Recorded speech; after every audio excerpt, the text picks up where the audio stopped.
Voilà, la gamme RX qui remplace la gamme RS. Qu'est-ce qui change?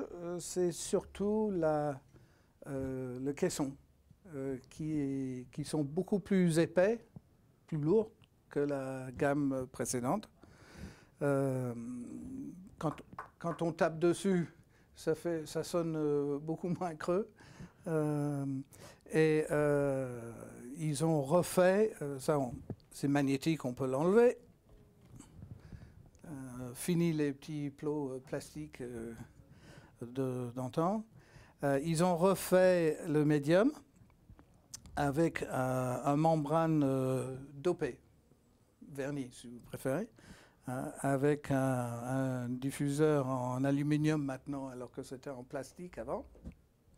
Le tweeter, c'est toujours le même, mais ils ont intégré une petite protection contre les doigts de gamin qui est intégrée avec. Alors, la spécialité de Rega, c'est que c'est Rega elle-même qui fait tout. Donc, ils font faire les caisses à côté, à quelques kilomètres de leur usine, mais tout le reste, c'est eux qui font les HP. Le tweeter est fait en Extrême-Orient sous cahier de charge et le grave sur le côté, c'est Rega qui le fait aussi. Ce qui fait que c'est beaucoup plus facile d'avoir un produit réussi si vous êtes maître de tout, plutôt que de développer une caisse et puis essayer de trouver les HP qui vont bien avec. Donc eux, ils ont développé tout en même temps.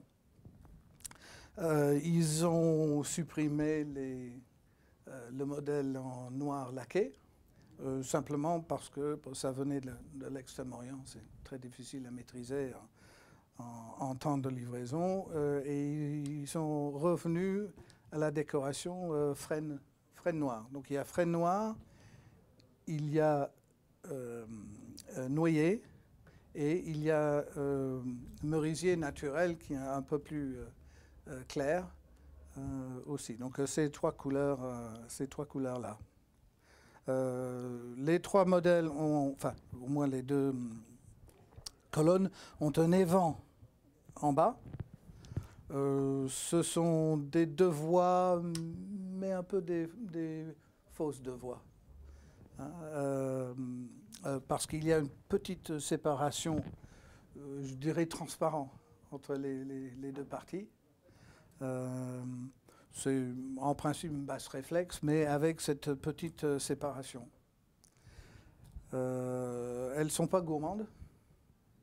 Normalement, ça se drive assez facilement par la plupart des amplis raisonnables.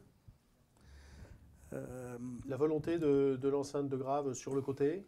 Alors, si vous voulez une bonne image stéréo, plus la face avant est étroite, mieux c'est. Mais si vous avez une face avant étroite, vous êtes limité en circonférence pour un HP de grave. Puisque le grave est moins directionnel, ils l'ont mis sur le côté. Il n'était pas le premier à le faire d'ailleurs, mais c'est une bonne solution.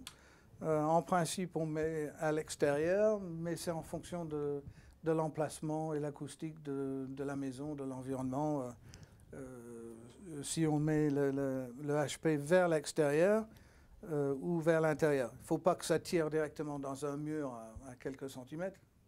Il ne faut pas non plus qu'il soit tellement rapproché en tirant vers l'intérieur que l'une annule l'autre. Donc les trois modèles sont disponibles depuis le début de l'été 2015. Donc il y a la RX5 à 2400 € la paire. La une, enfin la toute petite pour laquelle normalement il faut un pied, 1100.